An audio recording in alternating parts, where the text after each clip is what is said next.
welcome to the AEW Dynamite preview. We are the Dudley Boys of WhatCulture. I'm Adam Wilbourn, joined by Michael Hamflett and Michael Sidgwick, here to look ahead to tonight's episode of AEW Dynamite. But before we get into it, if you're a fan of this sort of thing, make sure you subscribe to WhatCulture Wrestling on Apple Podcasts, Spotify, Amazon Music, and YouTube, where we do daily wrestling podcasts where we not only review AEW Dynamite, but also AEW Collision, Raw, SmackDown, the show formerly known as NXT 2.0.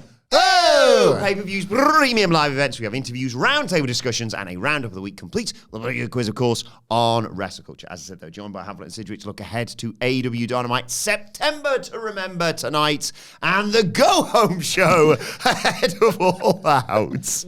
That's too many things. Indeed it is. Indeed it is. A 3-hour special. No. Do you want to explain this to me? Because I was confused. Well, I believe it's a taping cack, where, I don't know, wherein similar... This is shafting the balls, which is which. That's what I'm trying to say. I don't know. If you could move 4 inches into Dynamite forward or back 4 inches into Collision, which one would you go into? I never know, man. I don't know. But what I gather is it's similar to, I can't remember if they were themed, but they did this earlier this year, where a 4-hour block, 2 hours of Dynamite, 2 hours of Collision. I believe it's a 3.5-hour block, 2 hour Dynamite, 1 hour Collision, half an hour countdown. Yes. Right. Two of those hours will be watched, depending on where 2 of the announced matches lie on this broadcast block, because I'll be making time for 2 matches in particular, irrespective of whether they are Dynamite or Collision. But yeah, it's, I think, a necessity in terms of the pay-per-view. Still got to get a Collision, still got to get that AEW content. They'll be contracted to it, obviously. It's a minimum amount of hours. I don't know any of it works. All I'm saying is, with where I'm at with AEW at the minute, good, not great. Good, not great. Getting a little bit sick of the things that I see most weeks and some fundamental issues with commentary, etc. You know, this is well-traversed terrain. I'm not into the idea of, yes, in another hour? How much money's going to be on the line if we have another hour of this? Yeah. There's no 8-man this time. No, for once. At last. And it's the direction Tony Khan. It's sort of his safety blanket, if you like. His little blankie. Wherein if there's not much like emotionally charged, high drama, major stakes, stuff going on, you'll notice a pattern. Or when he gets a bit of criticism, whenever it's a bit like, a bit bored of AEW, or, they squandered a bit of momentum there, or, there's some crap stuff going on, he'll always do sicko-coded match graphics. It's a bit of a tell, really, of when he's in form and when he isn't, and when he's making, not desperate, but like certain tactics to try and get people to say he's good. Tell me I'm good. Tell me I'm good. Jon Moxley versus Roderick Strong is absolutely 100% an awesome proposition of a match, by the way, that I'm looking forward to previewing in a little bit more detail. But that's very much it. People are laughing at me about the All-Star 8-mans and the All-Star 8-womans and the money. Have a match that you'll like pound your chest for. There's a little bit of that on this episode, entitled September to Remember, and as Hamflett points out, well, they've just, you're in the ECW arena, but you left. It's a weird choice. A week later, Dallas short. This one, isn't it? Yeah. Like the branding even is like leans on that sort of iconography and all that kind of thing. Weird. It is very odd, obviously, if you're somehow not aware. And it's fine. You might be completely new to pro wrestling or in the last couple of years. ECW, the famous building that was essentially their hometown thing, had a pay-per-view called November to Remember. So it's shut up, man. It's a pun on that. It was December to Dismember. That was the ECW show that I remember. Yeah, of course.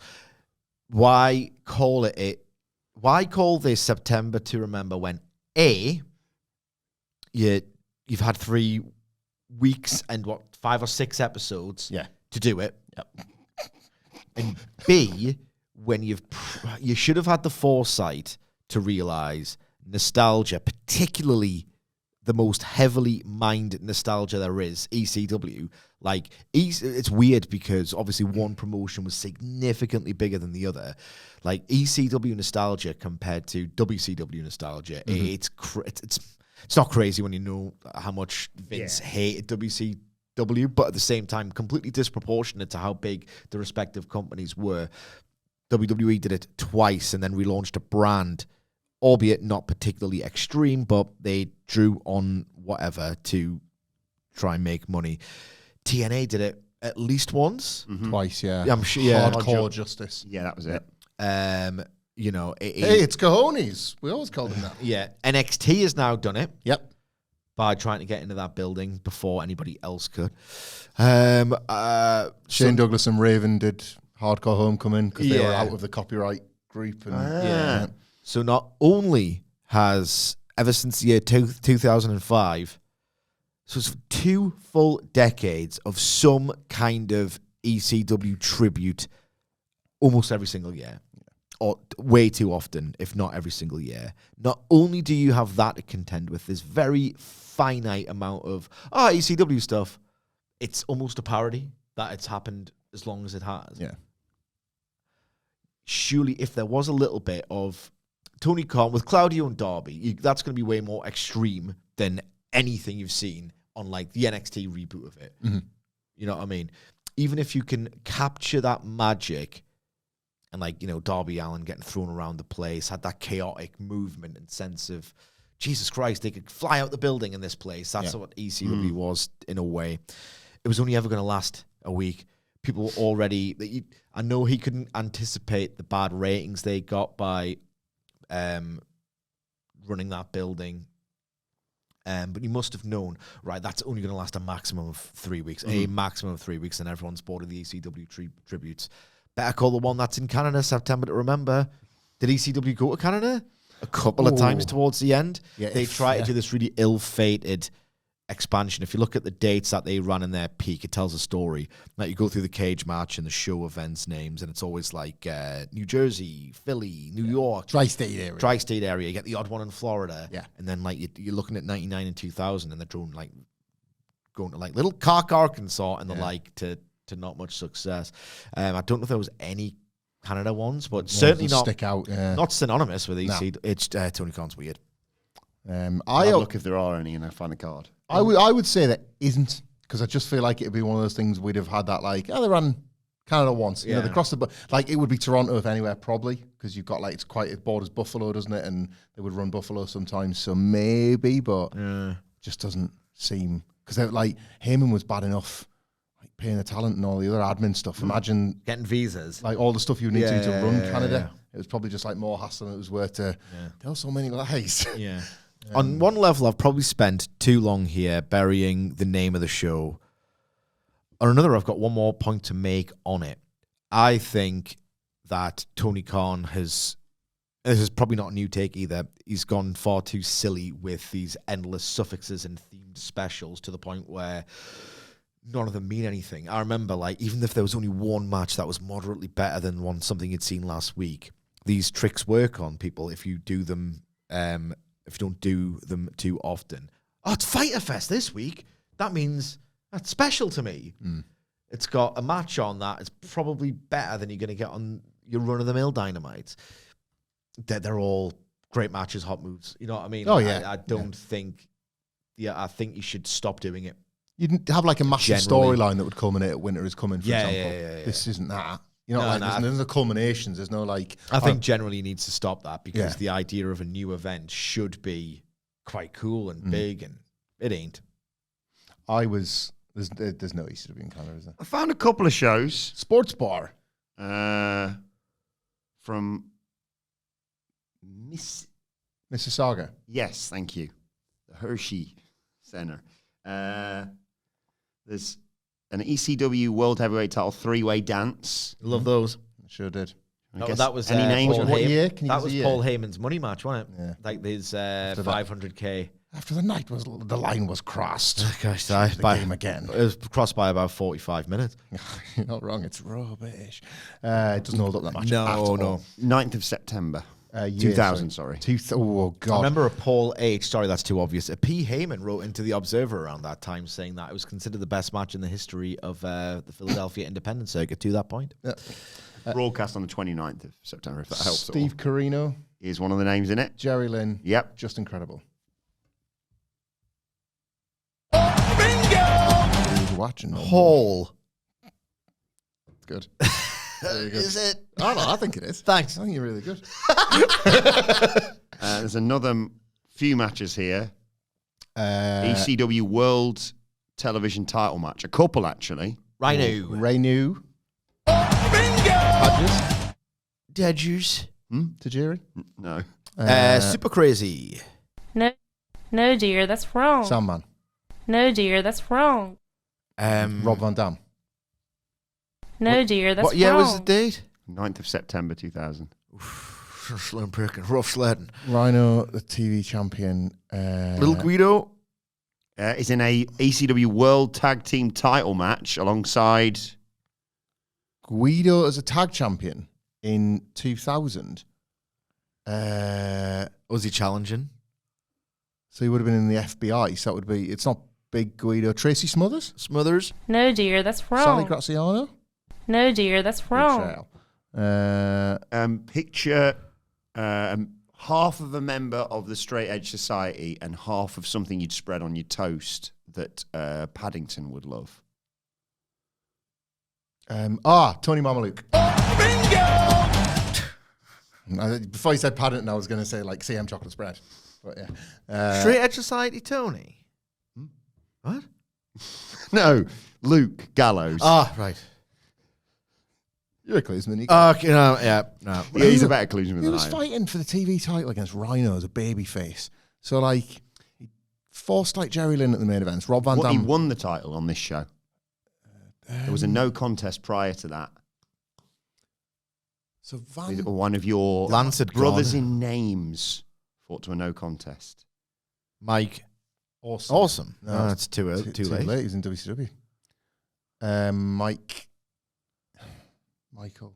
If you were one of your brothers in names was also heavily involved in ECW and writing into the Observer, saying it was the best match ever, the middle bit of that name, add it to your name. Mikey Whipwreck. Bingo! But the other match, so the champion retained in the no contest, I assume, and then dropped it to Rhino. That person being a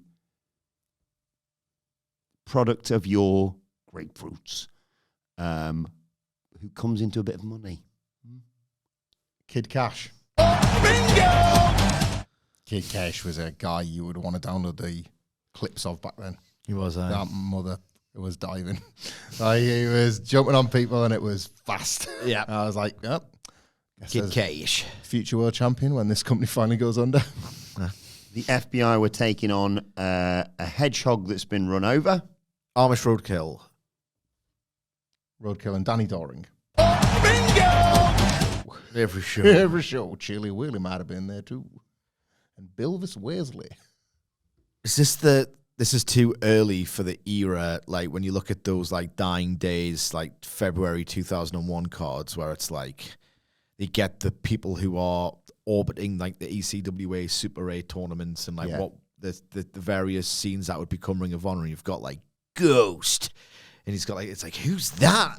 Yeah. Who's Vink? I've also found, by the way, because the weird way that this has got Cleveland listed on Cage Match, there was an RVD match on there. Scotty Anton? No. That was the guy who debuted the Van Terminator on, wasn't it? That's Rob Van Dam's best friend who they brought in just so he could turn heel on him. Yeah. No way. It's never mentioned him. Who's left? Rob Van Dam as a baby face in the summer of 2000. Vic Grimes? What heels have we got kicking around? No, dear, that's wrong. This person might have made their entrance and then said, I don't want you to announce me. I'll announce myself. Ken. C.W. Anderson. C.W. Anderson. Who I saw wrestle in Philadelphia at an ECW tribute show. Could still go and he looked good. Oh, that's good. It's like he's kind of He's kept going, you know? Kept going, And eh? like when these shows come around, you call C-Dub. He calls C-Dub. Yeah. So there we go. There's the history of September to remember there. You read like names like Christian York and Joey Matthews and pretend you'd seen them wrestle so you could talk good. Yeah. But yeah, they've tripled their audience from last week. Over 3,000 in for tonight's show in the Oh, yeah, of course. And what's the name of the place? Canada Life Place. Canada Wife Place. I don't know. Yeah. Cairns Life Place. That'll do. That is something. That's good, because it's a whole country. So if Canada comes up again, you've got that in the bank now. Indeed. This. What are we doing? I don't know, man. Can we preview the show? Yeah, we're 15 minutes in. The 3-hour thing, I always think this when they're doing one of these.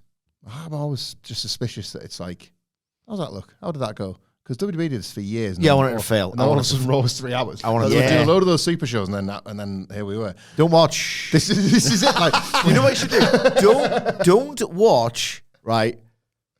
And then just if you're thinking, missing out on what happened, we'll just listen to the podcast when we review it. checking with the bees. Yeah, I always think the network are like, how did it perform? How did it do? All right? Because I mean, they would know. nothing is working on telly. Like, and they already know they've got 6 million. Jeff's on max. working. His stuff always draws. No, I'm saying, but like in general, I don't mean wrestling one's the few things it does work. Oh, right, Everything yeah, else yeah, is yeah, failing. yeah. And like wrestling continues to be this weird savior of cable, or like old cable, dead man cable. Yeah. And yeah, like I just sort of think if Dead Man Cable, actually, I laughed at it. it's like the last remaining people that haven't gone to streaming yet, like, yeah. they don't believe in it. All Like, the Undertaker demo. aye, yeah, the dead man demo. Gooning for NXT. I'll goon for this week's NXT. Can't wait to talk about that one. Yeah, the 3rd hour just makes you think like, what you testing here? Well, potentially 2 women's matches. Yeah. No ladies' night, because we assume they're both going to be on Dynamite, right? Well, that's that's the new pattern that was initiated last week. They both feed into the pay-per-view, do they not? So they both theoretically have their place on Dynamite. That's flagship city. Yep. Jones. And really tough to call that Riho versus Robin Renegade match. That has got Collision. It's got Collision written on its ass. I mean, are you joking? It's the most Tony Khan. It's got Jaguars and Fulham Business. Oh God, Riho versus Robin Renegade. She's 8 minutes to 4 seconds. Here we go. Like, but the thing is though, Fabrizio Romano, here we go at the end, made that. Here we go. Here we go. If you're thinking, well, that seems a bit predictable. If Riho beats Robin Renegade here tonight, my God, what a chance she's got of beating Mercedes Moné. All out. It's not great, is it? It's not great. Match. She was rubbish last week. That's what's done the damage here. No, the damage has been done. Well, yeah, all right. It's damage is different ridiculous. I mean, what the was Lady Frost busy? No offense to Lady Frost, No, but she exists to do these kinds of jobs on Collision to just reinforce the wrestlers and what have you. I'm going for Riho in 8 minutes, brother. This does weirdly have a certain intrigue, not like on a wide scale or nothing, but for my personal, I really like Riho. Yeah. I hope she's not finished. Have a good match. And Robin Renegade's really serviceable in this role. I mean, it's nothing against her, nor Lady Frost. It really isn't, and everyone should know that if you've been tuning in long enough. I think Robin Renegade's more than serviceable in the role of can get her ass kicked in a quite satisfying way. Riho for you, Hamflett? I think I'm going to have to go with it, Sidge. Especially this close to the pay-per-view. She's motivated. I'm not betting against her, but it's too safe a bet. The whole match. Think about how she got the title shot, just appeared, came back, kicked some ass. Like, the whole match is based on that, like... Are you still good? Are you still a good wrestler? You were the first champion. People, theoretically, would kind of fantasy book this match as a women's division past versus women's division present. And as a result, the only real thing you're selling this on is in-ring quality. And Rio's first match back is a stinker in which she was one of the stinkiest bits of the stinker. So, like, this has got to be good. as a sales pitch. Like, that's what was so disappointing about last week. It was like, oh, this was rubbish. And the whole point is that you're supposed to be excited about what does Riho versus Mercedes Money look like when the bell rings. That's the whole pitch. And it was bad, blown badly last week. So this match is an opportunity to turn that around. The other women's match looks really exciting, though. It's a grudge match, no holds barred. Tekla versus Queen Aminata. Obviously, Tekla involved in that four-way with Timeless Toni Storm. They can have a spotlight thing on her as well on tonight's show. Jamie Hayter and Chris Statland for the Women's World title on Saturday. Yes, absolutely. This is a match that, quite frankly, deserved pay-per-view billing for me. They have invested a lot of time by AEW standards, building interest in it. They have made sure Tony Khan has made sure to have these characters across various singles and tags and whatever, have these wrestlers cross paths, backstage brawls. This has been going on ever since Tekla debuted, realistically, or weeks afterwards, and she's been there for a decent chunk of time right now. She said she'd bring the chaos. I'm sure she did.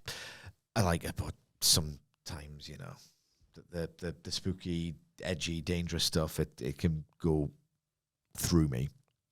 But nonetheless, they have spent a long amount of time telling you these two wrestlers hate each other, and the wrestlers, to their absolutely immense credit, have taken that job, which apparently was the backup to the Tekla Jamie Hayter program before Hayter had the injury spell again, where, right, our job is to work this program as if we truly hate each other, want to kick the piss out of each other in, like, it's not reckless, but it looks reckless, and that's the difference, and that's the magic. And Tekla has been bumping her arse off, her absolute arse off, for Aminata to make her look genuinely like a killer. A lot of really dangerous or painful looking work has gone into this. I think this has deserved the pay-per-view. It really, more than the Hurt Syndicate. I understand why the Hurt Syndicate are on it, and they aren't business. But I wanted to see this under the lights, under the big lights. I'll take it where I'm going to get it. I just think they earned a little bit more because their stuff's been so fabulous together. I suppose when we were talking about, when you were mentioning the titles to the shows, and I was thinking about something like Kenny and Moxley as the first main event winner is coming. It's the build to a match that makes it feel like an event Dynamite rather than a regular one. This is an example of that. Yeah, I guess. They have put the work in here. They put the miles in here. I agree with Sidge, actually. Like the fact that they're one of the last big segments, it was the one that brought back Jamie Hayter at Forbidden Door. Used the fact that these two are just like fighting around the world. They're just always fighting. Like that's the whole story. It's been a really good one. It's helped them both massively. Yeah. Thanks for trivializing it. you gotta laugh. AEW fans, you gotta laugh. You gotta laugh. Once. Like, Stick around. I love this, and I actually prefer this on Dynamite because I think Dynamite. You want to watch it? Yeah, Dynamite needs stuff like this more. Yeah, the pay-per-view invariably is going to have at least something with the story going. Too many pay-per-views have knacked that. Yeah. Where like that big destination Monthly match that you'd sometimes get on Dynamite instead of the pay-per-view because it was so infrequent. Yeah. It's missing that. It's an AEW. Got an 8-woman tornado tailgate brawl on All Out on the pre-show. There sure is. Aminata's in that alongside Harley Cameron, Willow Nightingale, and Mina Shirakawa taking on Megan Bay and Penelope Ford. And the line of madness can't be a triangle of madness because there's only two of them. Oh yeah. A bit of the triangle. The right angle of madness. Yeah. Oh, the Fed done something like, because obviously like they moved All Out back to get that head start. Oh yeah. And then like there's some ESPN thing now where it's like all day Fed Day or something like that. Where it's just like it's like blanket coverage of WWE all day on the ESPN. Check it out. Don't go anywhere else. Have you seen the ESPN? Sorry, I know, but it's funny. Have you seen the ESPN read for WrestlePalooza? Doing the rounds. I did see that. It's nice, isn't it? It's worth. John Cena versus Brock Lesnar. His rollout has been piss poor. I like it as a bit of a reminder. Who did that? Santino Marella. So maybe he did. Maybe he hacked that mainframe ahead of a certain invasion coming WWE. Stick around NXT. NXT, don't press the button, mate. It's not worth the button. We are huge stands of Queen Aminata, but she ain't winning this, is she? Nah. No. you sort of alluded to this last week, Sidge, with regards to the way the show was laid out. Let's put it on last week's Dynamite. We're there at All Out now. As part of that, obviously it's just the final bits, like what we're getting tonight with contract signings and face-offs. What do you want to start with, the face-off or the contract signing? I can't remember which is which. It just gives something for me to talk about. Okay, the world title contract signing, Hangman Page versus Fletcher. Yep. What do I want from this? So let's go through the story, okay? Fletcher injures Omega. There might have been a plan falling through. You'd like to believe a plan has fallen through because this feels a bit rushed. It's Fletcher with 2 weeks. Okay. Wardlow was of course, yes. Was the plan? That was, yeah. I think it was heavily discussed, if not put in pen. Yeah. I thought that was halfway inspired to a degree because he's been gone so long where you thought, they could pull off some kind of shock or whatever. At least he's new, something different to look at. Would have created some MJF teasers. Yeah, of course. Been sent in to do the damage on behalf of his own. Yeah. So there could have been something there, but nope, Fletcher's very much deputizing. So I don't know what I want from this. B, I don't know where they can go with it. But the story is that they've completely undermined their own crap on Dynamite by running the same story and then reneging on it with Ricochet, the Gates of Agony, and Shelton Benjamin. But the story that they are telling is that Kyle Fletcher has promised / insisted, whatever, but he's a heel, so that means nothing. And it means nothing because of what I've just said, that there will be no Don Callis family interference. Do they just reiterate that? Does Hangman Page doubt it? I don't know what the next logical conclusion. Let's think about it as a story. So a story's meant to go bang, incident, escalation, big climactic sequence. So they've established something, no interference. Hangman Page is meant to be a smart baby face. He's proven it more often than not in this role as champion. He's been undermined by events. Does he say, prove it, put your TNT title on the line. I can win that by disqualification or what? Just something to make me think, it's going to be completely one-on-one. Otherwise, I'm just waiting for the ruse. And you never want to wait for the ruse. Ooh, I got an idea. How about you give me the belt? I got an idea. Yeah, beat everybody. And feed me the line. And then what, Bob? And then what, Bob? And then I beat everybody. Contract sign in the ring. Hangman, Kyle Fletcher has come by himself. I've got a feeling this is not going to be entirely earnest. Earnest, this one. Earnest. Hold up his end of the deal. He's come by himself. I love how we have to caveat. I know. Yeah. 2025. If you want to understand why we have to caveat these things, there's an excellent podcast that myself and Sidgwick did about the death of the business in 2025. That's why we're having our fun with it, because the products themselves are not doing that. That's what we're here for. Anyway, pretty good mood this morning, to be honest. Yeah. One show's finally saving the day. Quelle surprise. Hangman, Kyle Fletcher, ready to sign the contract. Shivani, whatever, but like somebody's a mediator. That's generally my opinion on Wednesdays. Shivani, whatever. You get some, not anybody from the Callis family, not anybody from the Elite, any Hangman's mates, whatever. The two of them, just in the ring. They have the back and forth. Hangman, yet again, puts it to Kyle Fletcher that, yes, you're good, but I was good in 2019, and you've got to be great. You were not great yet. You were simply good. I will beat you. Tony Khan hosting that. You've made your first step by coming alone, but I am going to show you on Saturday why you are not ready to be world champion. And in fact, I'm going to show you tonight. And before he goes to sign the contract, he stands up and he just lariats the head of the cameraman clean off, because Don Callis has tried the same trick again that he tried against Kenny Omega in the contract signing, and tried to place himself in the ring, and he's like, I am not that guy then, and you are not that guy now. Sign the fucking contract, pal, because I'm onto you. Sign it for real. The stipulation is in there. This is what I talk about when I talk about AEW. I'm going to use two camera operator examples, right? There was the very, very, very great Full Gear 2021 contract signing where the camera was just a great attention to detail. The camera was like unfocused and wobbling a little bit when Paige and Kenny were having their face-to-face. God, I miss Kenny being a heel. You can't boo him anymore. He's gone through too much and he means too much to people. But that was when he was at his most comfortable as a proper live TV performer, I think. Anyway, and then the camera seems to, what's going on with the production, the direction here? God, what an amateur. And then you realize, why would Callis be a professional grade? It was absolutely magnificent. Can you recall as well, just that level of detail? I can't remember the last time AEW TV just went, made me go, like the DiCaprio of, that was great. That was great.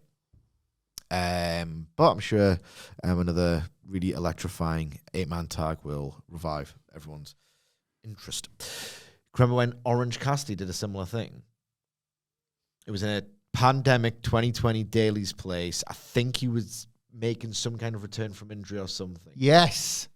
And there was one point where like it would cut to the camera, and every time and Cassidy was high, and it was just like on the floor. Yeah. He was too lazy. It was really low. Why they're filming the Match Jones? Which no one said because it was taken with a degree of seriousness back then. Yeah. Was the Callis one also the one where they like cut to a hard cam and you were like, why is the cameraman stood in the shot? Right there. Yeah. That's unusual. You're like, get out of the way. Production's absolutely Yeah. it was really good. Yeah. So yeah, Hangman just It wipes was on purpose this time. And then theoretically as well, the clothes The like production needs to, I'm not the first person to say, just get New Japan. Just copy it frame by freaking frame. the idea there is that Callis, like, he's obviously been like Hangman's too. Sorry about that. That was alliteration more than twice, and that is the work of. As we know. That's it. Physically, Callis then can't interfere as well, and it actually gives the story like I like that. Like Fletcher isn't just going to honor it because he signed the deal. Callis physically can no longer make the show. Yeah. And then if he does appear and they're bastards and they're heels, like it's like, well, Hammond did everything he possibly could as a babyface to actually see this one through. Yeah. I've got an idea. Can sort of couple with that. So the signing ends with that, but prior to that, they're sat there and they're sort of going, we all kind of know how contract signings go. You sign it, I sign it.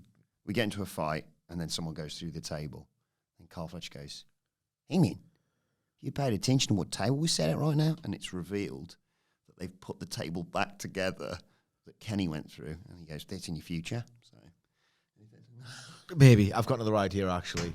So... was that a Sidgism? That's in your future. Turn that upside down. Yeah, that's in your future. Turn that upside down. It's like the Shield chair. I might have said something similar last week, but I just think they say some stuff, they reiterate, no, whatever. If I cheat in this match, I'll be stripped of the TNT title. Just something to make me believe it. Then Hangman Page and Fletcher have this match, 25 minutes. It's a main event, even if it doesn't necessarily have to be. That's the way it's going to go, yada, yada, yada. It's probably going to be incredible. In fact, it's almost booked on the basis of the in-ring quality being incredible rather than where Fletcher truly is as a star or whatever, or where they even see him that he's a TNT champion. 25 minutes, boom. Hangman wins clean in the middle. Hopefully, what are you laughing at? Boom. Boom. 25 minutes, boom. Bash. The bash. Buckshot lariat. Hopefully following at least two. Oh my God, Fletcher's done it. Near falls. And then holding up the belt. I won. Well done. And then just like that's how All Out goes off the air. Next, Dynamite. Don Callis is furious. He says, as all the Don Callis family are congregated, you idiot. You were 99% of the way there. Hell of a fight, kid. 99% of the way there, Fletcher. But you just had to promise it to do it the right way. I'm the 1%. I'm the difference maker. If I was there after that performance, you would be the world champion. I would have the world champion in the Don Callis family. And then he goes on and going, look, I question someone's dedication to all this. I question someone's dedication to all this. Swerve. It's Takeshita that all beat up, and that's the babyface turn. Nice. Because that's coming too, isn't it, for the big Okada match? Yeah, I like that. In your future. That's in everyone's future. All the AEW freakazoids. Boom. There's also a face-off between FTR and Cope and Christian ahead of their match on Saturday. There sure is. This has been really good, really strong. No violence here, is there? There's no physicality involved, I think is the phrase. Yeah, and they haven't done the most amount of chat, really. So this is the time to do the story, the recap, the killer soundbite lines that you remember ahead of Sunday, Saturday. John Moxley, forget the day of the pay-per-view, eh? Remember that? Yeah. Full Gear 2022. For MJF's big crowning. Oh, what's going on now? All those burgundy trousers for the first and only time, didn't he? New to seeing. So I will allow some exposition, some recap, the killer lines, the usual stuff, and I think it'll be very strong. Cash isn't a great talker, but that's only because Dax usually does it. Dax Harwood is a very good promo when he's not. I love three things in this world. My daughter, good bottle of tequila, and this god dang industry, this business. When he's not doing that, remember that incredible promo he cut when he was like, tomorrow night, no, at the pay-per-view, I'm going to fight like a 6-year-old girl. Oh, I loved it. Oh, that was awesome. That was one of the best AEW lines, I think, ever. So he can sell it. Cage can sell it. Cope. And then I think we've got a match. As long as Cope doesn't get too veiny. Yeah. A little bit too intense. Oh, so we I think this match is about you. We watched in the office the other day. Yesterday. The Malachi Black bloodbath, which is funny in its own terms because it misses him and he has to like fall into it. And it briefly, if you depending on where you freeze frame, it looks like he's just gallons of blood. And then there's another one where it looks like it's knocked his head clean off. Like, you have to do the both. propulsion of this thing is absolutely incredible. Taz on It's like- commentary. I got Splash Jones. You, like undercut. You're so Honestly. right. Like you notice it when you go back and watch. He's like, I got some on me. Shut up, mate. Yeah, I'm no sorry one about the cares. tux. It's blood from the ceiling. Like, Yeah. come on. And then I know Taz couldn't sell it, but then he doesn't try to sell most things. no. Imagine, like, someone sets the Undertaker's coffin on fire. Oh, bit toasty, isn't it? But it's a bit toasty Jones. Yeah. Anyone got any marshmallows Jones? Swindon and Reynolds Jones here. Like there. Have to like. So yeah, you've got like Malachi, just like having to like swim around beer bath cell in Bolognese, and then like Cope on the big screen. Hey Malachi, up here. No, he goes like this. He goes, right. If you haven't already subscribed to YouTube, what are we doing here? If you like listening to it, just do both listen and then watch because you're going to get gold like this. I'm doing my impression of the Mute the audio on YouTube. Yeah. You got to watch them one after the other. Yeah. Think about what it visually might look like and then Yes. play a game with yourself. Play with yourself. Play with yourself and listen to our Don't podcast. play with yourself and watch visualize our what it video. looks like. Watch it and then listen to Watch it. our No, videos listen while to you're it and playing then with think yourself. about what you think that might look like. Then watch it. Yeah, So you play yeah, with yourself. yeah. Play with yourself with the WhatCulture Wrestling podcast. Love it. Indeed. So Especially now as a fan on Malachi the proper Black stuff. thrashing around. He gets out of the way because the propulsion. It's like it could like Killed him. It could have broken one of his fingers at least. He has if to he's fall under that for back too long. into the blood. Yeah. There's a lot of it at force. So he's like, oh, Bolognese. I prefer a pesto pasta. My God, it's gravyish. Bolognese is all over me. I guess I best get out of this place. I guess when we know when Edge's Dolmio Day is. Excellent. It's Wednesday night, you know what that means? It's Domino's, of course. So he's thrashing around. Oh God!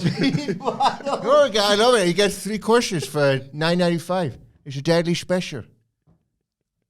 You pay a nice garlic bread, a pizza or pasta. You treat yourself. You know, the thing about a good garlic baguette is it's recession proof. I went into Aldi the other day. You got 2 big logs for like 65 pence. You got to give credit to Shambuka. They ain't putting their prices up. Hey, that's an incredibly niche regional Great reference. place to take the kids. We all got one. Wherever you go. Move to the northeast or visit the northeast of England. I'll go anywhere for like that 3-course Italian meal. Yeah. I I was setting to see, mate. Sorry. I was hungry. Malachi Black's like, oh God, watch this. And then Taz is like, I don't know, but it's on me, and I'm more important than the stories. And then cut to the Tron. If it's a Titantron, it would be the Freakatron. The sexual Tron. The Freaka screen. The Jacksonville screen, whatever. The Dubtron. Yeah. We'll workshop that. We'll workshop Tonytron. that. Then you hear, the Tonytron. And then you hear, you just see some, of course, it's not broad daylight, is it? It's Edge. He's got to look sinister. So, cut to some dark and barely lit steps. And you hear,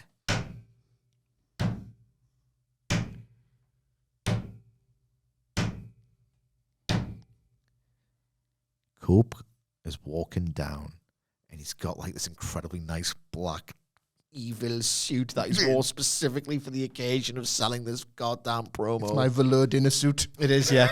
He goes, Malachi.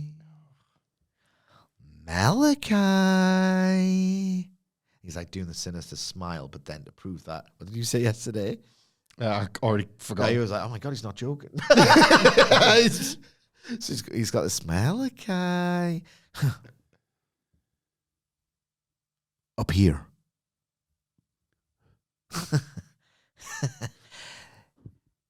That's what you're going to get at Double or Nothing.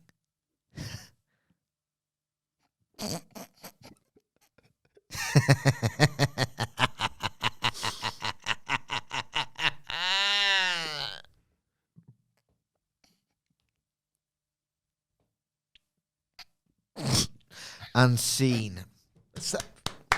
A second emotion. Don't do that, Nightclub. I'm begging you. Harwood.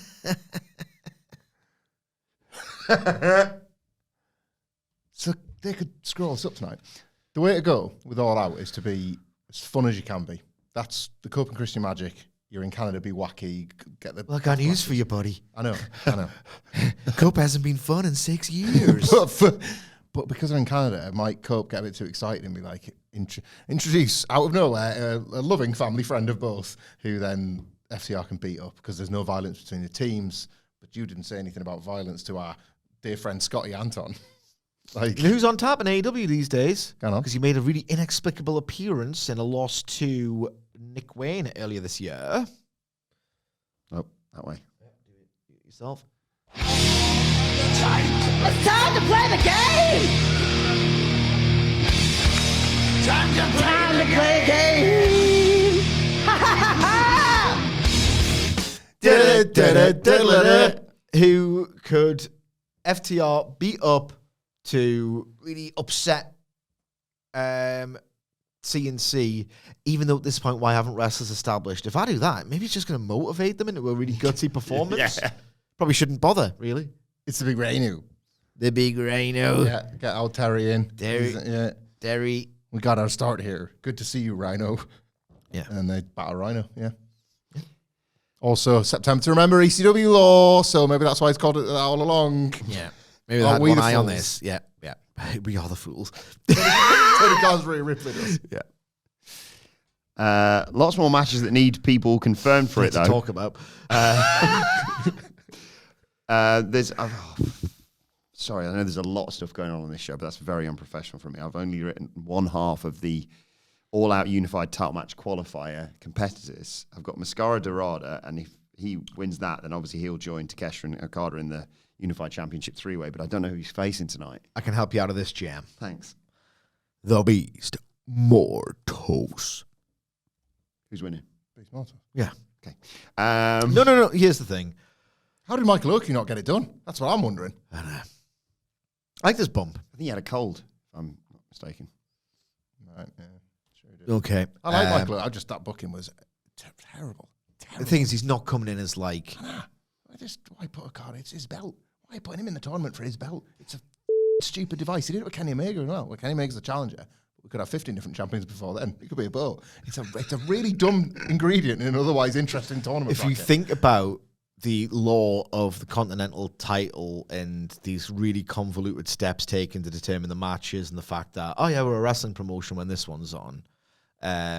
No interferences and stuff like that. That's punishable and you'll lose the title or whatever else. Just have at it in every other match. That's true. Actually, the no interference thing sort of works against them as well as for them, doesn't it? In this one, it's like in this match, fine. Everywhere else, kill guys. Yeah. I never thought about it like that. Yeah, honestly, you can tell as well that just as a broader point to make, and I'll hopefully not repeat myself when we preview this shoe, is that you can tell that God, Okada, who cares?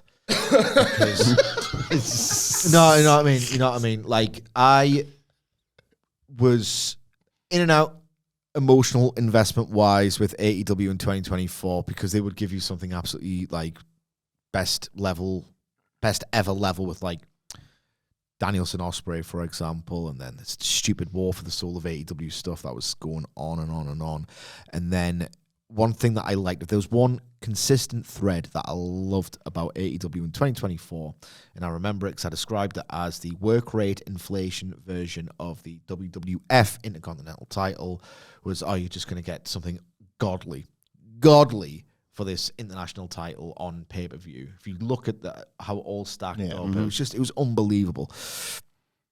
Now that Okada's got it, who cares? I don't care about that belt anymore. I truly, truly don't. Speedball's best match of Okada's year, I think. That was only for the Continental, though, I think. Was it just the Continental at the time? Yeah, because I think Kenny still had it. Oh, of course, right. it was before. Yeah.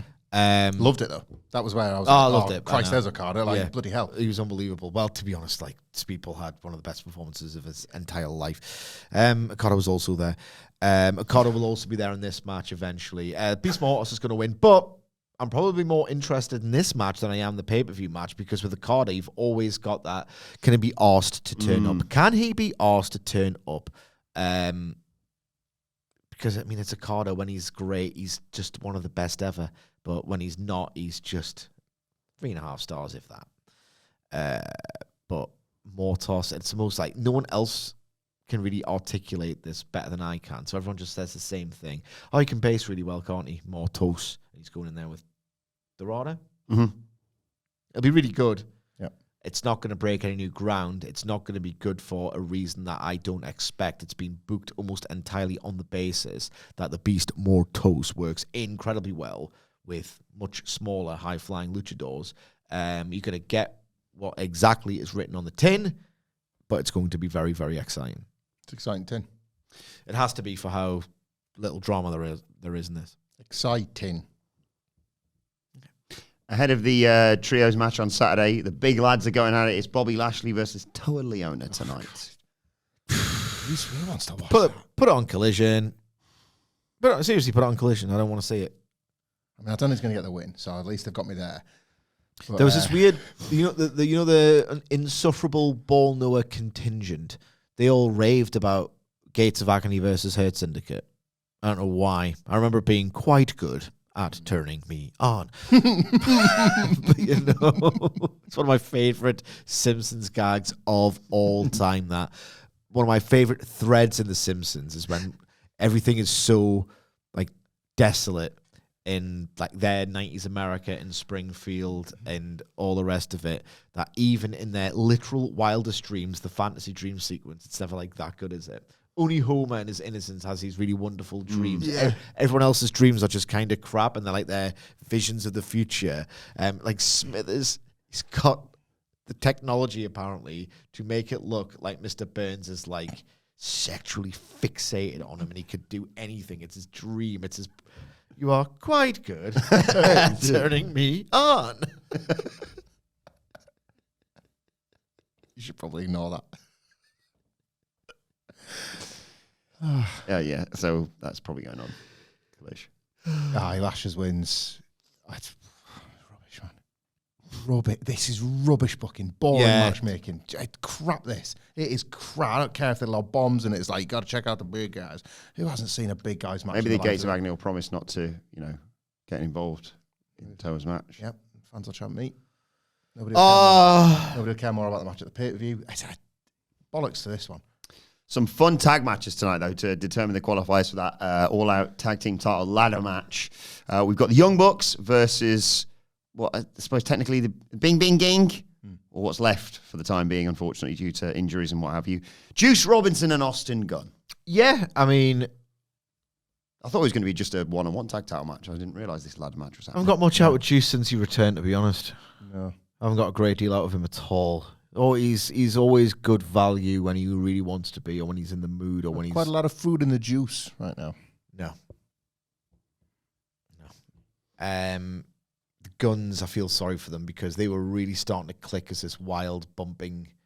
Really, just they filled the screen, really dynamic, and then just injuries have cursed them as well. And then it's the Young Bucks are going to win, but with it being a Young Bucks match, it's going to be good. It's That's going to be on Dynamite, isn't it? Absolute floor of this is good. I'm going to say one of these is probably going on Collision, but it's definitely not the Young Bucks versus these two. So Young Bucks are winning this. Top Flight versus Josh Alexander and Hechicero. This is a little bit less. I think this has got Collision written all over it. I think it's a little bit harder to predict because stylistically, I can see why you would put either team in this. And I think, again, it's AEW. I don't mean to sound like a bad faith arsehole or like remind you of the grifters. A lot of the times, wrestlers are put in matches because they want the match to be good, whether they are, you know, great characters or spectacles or attractions. So which good wrestlers are the best fit stylistically? Because you have got Top Flight, with whom they haven't done enough, who are quite incredible aerially and who belong, if you like, in a match like this. But then I want to see how Hechicero traps people in ladders and uses ladders to exert more pressure and to just add a little bit of bombast to his usual submission game. So I will be watching this match intently, not exactly knowing who's going to win, but not caring at the same time. But also, I'll take either here. So my money would be on Hechicero and Josh Alexander. But either way, works for me. Alexander's got that reverse thing, isn't he, where like his record in tags is as good as his record in singles is bad. Yeah. Like, he's kind of become this like tag guy. Well, I'm going to go it alone again. I've been beaten. Go back to tags, win some more matches. So yeah, I'm with Sidge on that one. I think they're better for the match as well. Just a bit little of range. Yeah. Bit of range there. Does that influence your pick for this final match then? Luchasaurus and Kip Sabian versus Jet Speed. I mean, Jet Speed have to be in this.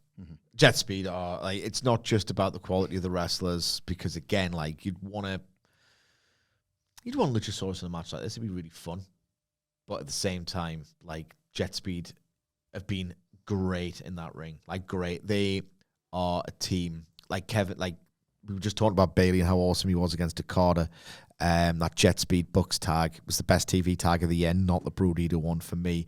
And Kevin Knight in that all-star 8-man with Omega was just sensational. Like, they deserve the pay-per-view showcase.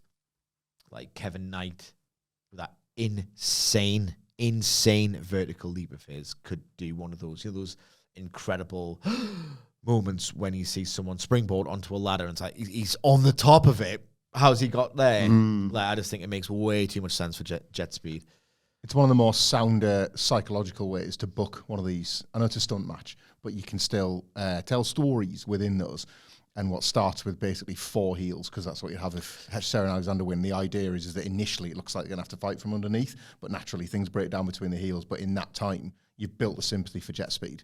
Like, who are the ones that are the only babyface in it? They kind of had that with Edge, Christian, Dudley's Hardys at WrestleMania 16, where the Hardys were just the out-and-out babyfaces who the fans were rallying behind. You'd get that out of Jet Speed with the 4 heels in the match as well. Yeah, and I think, if you do the Math Calc and Trig or the Math Calc and Frig, you've got, so it's Brodito and Jet Speed, babyface, Young Bucks, Callis family, heel, and they can work together because they're aligned. Taking out the champions, take out the only remaining challengers, and it's like, right now it's just between us, and then the Bucks can just, Well, we've cracked a pretty rudimentary case. Speaking of tag teams, I want to shout out my In Your House podcast colleague, Benno from Grudge. Hey! It was on... I might start plugging my own stuff, Switch and Disco, In Your House. What you got on the go? Nothing. Get you on Cameo, mate. Yeah, get on Cameo. Yeah. Plug your life, it's a good one. Yeah, like cool coffee and food and stuff. Making a load and gambling. You are. Plug your gambling. I never thought I would say this, considering he was Bobbins for Newcastle United. But thank you, Lloyd Kelly, one, for easing our PSR headroom by inexplicably going to Juventus for £20 million. But his 96th minute last gasp equaliser against Borussia Dortmund ensured a nice spanking 190 quid in my coffers. What's that in dollars? Like $220? Something like that, yeah? $220 or some Right in his back pocket. I'm going to buy Was it 190? 190 quid. You still eating $260. $260? $60? Those 60 greenbacks. Nice. So I'm going to take the family out for a nice meal. Nice. You're going to buy some cheek or something that you can cook. You like cooking cheek, don't you? I do. I remember. Yeah. I'm going to take half of it's going to go to a nice family meal. And then the other half is going towards a spa weekend with the missus. Nice. We've got that plan for a while, so... Very cool. God, I love a spa. You would hate it. Yeah, it's not for me, that. It's another go-to thing that you hate. Yeah. Christmas, international football tournaments. You like a spa? I love a spa. It's so... I like the newsagents and like general grocery shop with Christmas sweets spa, but not the spa. He gets really excited. Not the Boston spa. Yeah, Drive somewhere people are wearing dressing gowns. And you go, what are you doing here? There's one in Seam, isn't there? I've been there. Seam Hall, yeah. Seam Hall, I've been there. It's 5-star, and it's where Kylie Minogue and her ilk stop when they tour the Northeast. I could have been in a spa. Anyway. Honestly, I was this close. It kills me inside. She was filming some content on the beach for her Instagram, and I was out for a run that morning. And it's just like, Should have met her. that would have been, I mean, that would have just been head clean off. See, guys, I'm running to the sea. Yeah. Like, that's me done. Completed it. I love spa. I love like the dumbass new age music. It basically is so well curated vibe wise to relax you that even someone with like quite profound anxiety at times is like, I remember uploading a Facebook status because it was like when people still used it. It was years ago, the last time I've been in one. It's like all human beings should live permanently in spas. I found it so relaxing. Yeah. Eating your lunch in a dressing gown. Just like, it's so Creeps me out now. nice. It is so lovely. And oh my God. Do you ever do the thing where you're like trying to sort of save this to your memory bank for when you're stressed? Like, remember when you were here and everything was just... No, I use that mellow? cognitive behavior therapy for that. Spotify playlist of songs about Las Vegas. Like a mind palace. Yeah, just like, need mind palaces. Vital. I wanted to, that was from a plug where I was plugging Benno and Hamflett in your house. Oh, Benno from Grapple on their podcast, a very good one, mentioned, and I haven't fact-checked this is why I want to bring it up here, a bit of fun. It's Wednesday, but I haven't got around to my Collision Wednesday watch yet. He said, and this is why I'm putting it on him if this is total bollocks, did the Acclaimed tease getting back together under the new tutelage of a replacement Mr. Ass in Jerry Lynn? What? I think they've basically went, we've bollocks this about me. We really screwed. I think Tony Khan said we've really screwed the pooch on this one because neither singles run has gone well, has it? And he's like, really screwed the pooch. what's the, is it Willie Nelson in that Simpsons 138 special or whatever it is, Behind the Laughter, where they're broken up and Willie Nelson's like, hug, and that will now be played by Jerry Lynn because Billy Gunn was busy. Hug.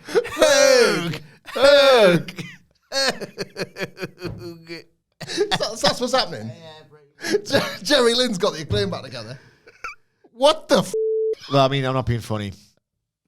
Anthony Bones is a singles. It just never worked. He's a 5-tool player.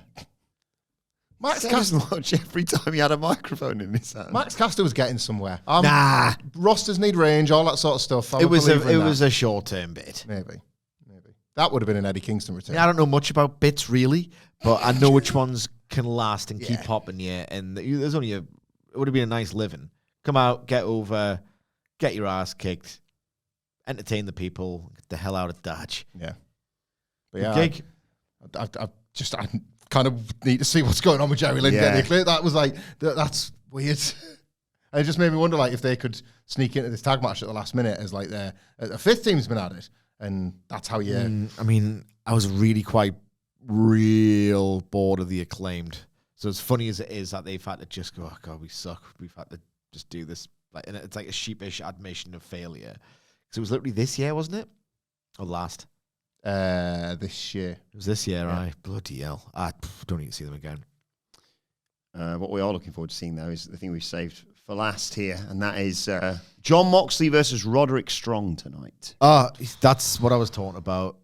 People have been a little, underwhelmed or a little bit spoiled, or maybe it is just maybe this is backlash season for AEW, and we're going to have to get used to this reality when you have that big emotional investment in the huge show. Then you get a quite uninspiring adrenaline dump. In an industry with no off-season, it's probably going to happen at some point. Maybe that's all this is, and there's no real significant concerns with like creative rut or failing to capitalize on momentum. And maybe we do overthink things on this podcast, whatever. But this is the tell of, people are being mean about the money matches. I'll make a match that the DVD, VR, whatever it's called, message board will love. Everybody's talking about me. Yeah. I will put on a match for the sickos, for the tape traders, for the torrenters, for the DVD message boarders. That ilk of fan will say this is going to be cool. I still know what they would like. Please be nice to me. Here's Jon Moxley versus Roderick Strong. As cynical as I am about why I believe he's booked this specific match, maybe he's just, there's nothing cynical about it, and he's just thought, well, Moxley needs a win ahead of Darby. Roderick Strong exists to lose these sorts of matches, and it'll be great, and I want to see it, and my fans want to see it. Maybe I'm an arsehole, and that's all there is to it. Whatever. It's going to be amazing. The clips I saw of Strong on Collision. Oh, I watched that match in the Bonkers. end. It was absolutely lethal at various points where you just got that, oh, God, my tummy's rumbling for blood. Was it a good debut for Garcia as a heel? Yes. Was it? Yeah, I don't know about the look. Did you see the look? The shorts. He's wearing, he looks like he's out for a run. I understand what he's going for. He looks like he is going for that, I'm training in a dojo, and this is what I would wear, and I'm in that stage of this new chapter of my career where I'm training under Moxley. I'm going to reflect that in how I'm dressed, and that's I'm going to an underground. That's how he thinks as well. We know that. Yeah, no, he's a clever bloke. But the thing about Garcia is that he thinks about these things too much, where he thinks too much about being a character when ultimately this has been a lesson AEW probably should have learned all along. It's about being a star. So he looks the part, but he looks like he's just broken into wrestling at the same time. So I don't know if it's working. I do appreciate the effort. What he needs to do, then again, he might look a little bit Petey Williams. I just want someone to have that those Mox shorts and A6 trainers. Yeah. If you can get away with that without looking like Petey Williams, Scott Steiner, then I just love that look, man.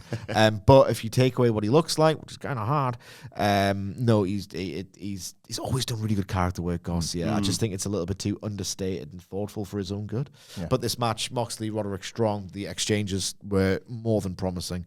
Tony Khan himself has said that in Gorilla he was going like Aka.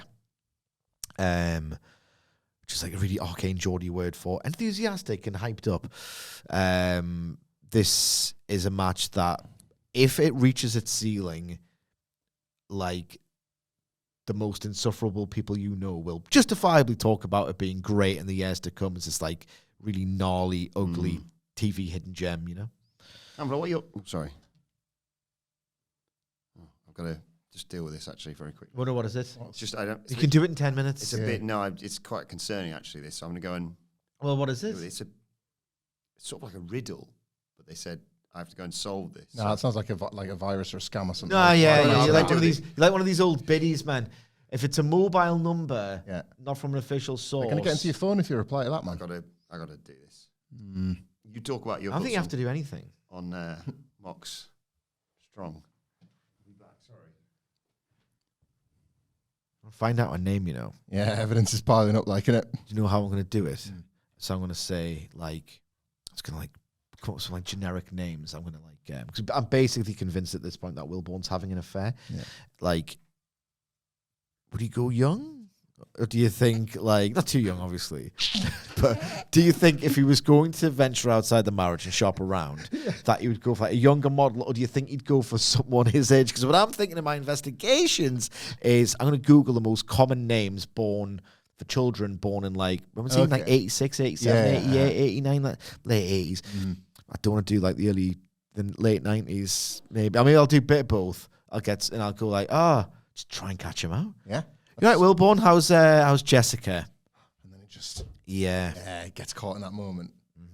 What do you think of this match? I mean, not that. Like, it's going to be... It's not you, is it? Not me at all. It's me, not you. They'll get me. I will say that. I will sit there kind of arms folded Because you are recently very taken by John Moxley. Yeah, John Moxley feels proper back. Speaking of back. Hello, gentlemen. 'Tis I, Oderick Strong. You have summoned the whimsical Riddler Rapscallion indubitably, as tonight I return to Sickles action against Jonathan Moxley. Oderick, mate. He's happy to see you. I've missed you. He is very happy to see you. Are the fans happy to see me? I'm glad that you waited until the end to pop in. Yeah. I think the people that... Because we've got the maximum amount of views and... Retention. And some folk that maybe don't like you might have already left based on other gags earlier in the podcast. It's just nice to have you around. I'm glad you're back. I've returned as always with a riddle that I shall pose to you. Get it correct? Oh. And Oderick, sorry, your glasses fell on your face there. indeed. But, like, which eyes do you use? The ones in your face or the ones in the giraffe portion of your face? You tell me with your blue t-shirt on. Oh my God, it's the giraffe ones. Have you got 4 eyes? You got 6, actually. You're a 4-eyed Instead of a 6-eyed sucker. and now you've got 2 more on your giraffe head. Are you just all-seeing and all-knowing, and that's why you know all the answers to the riddles? Of course. But I have a riddle for you, Michaels. I come in a lot of different sizes. I bet you do, you dirty old bollocks. Sometimes. Jessica.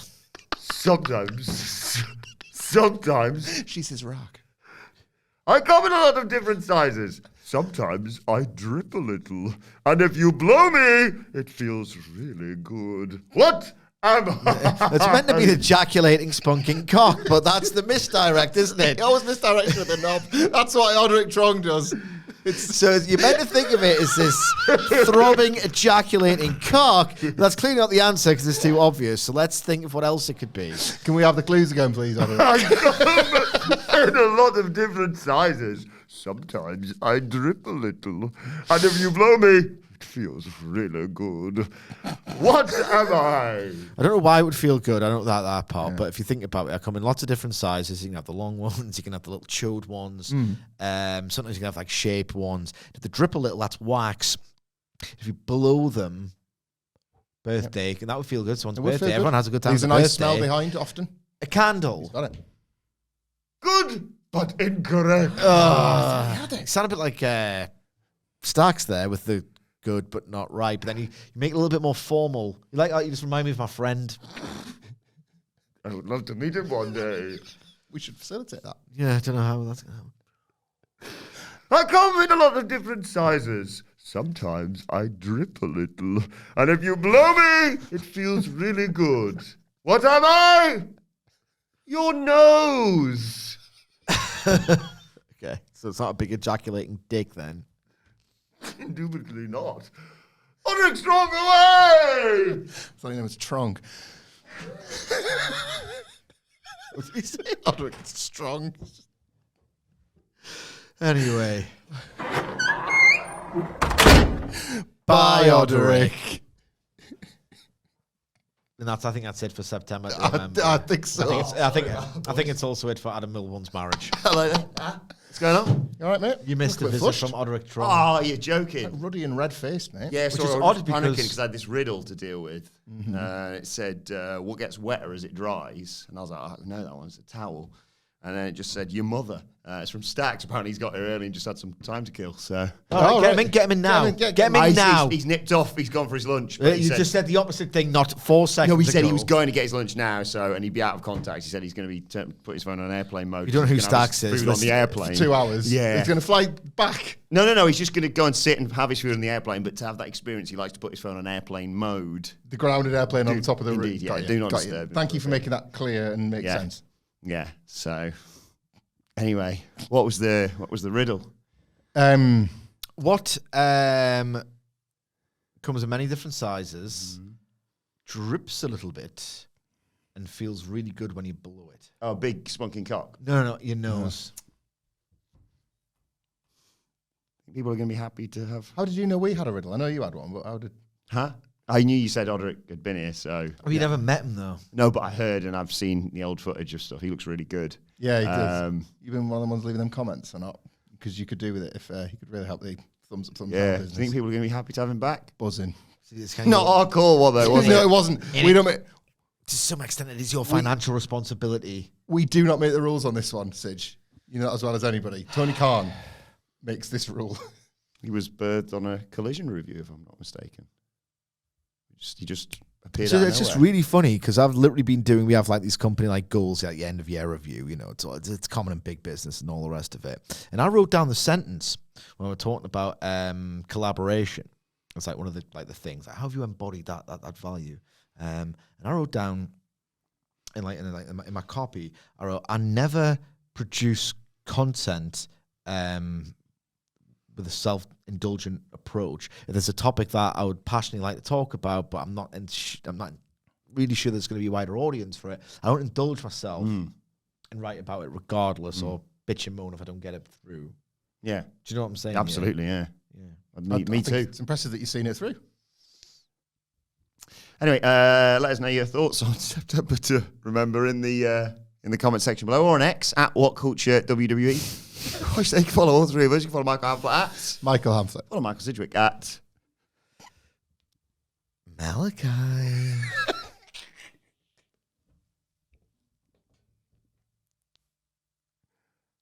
M. Sidgwick.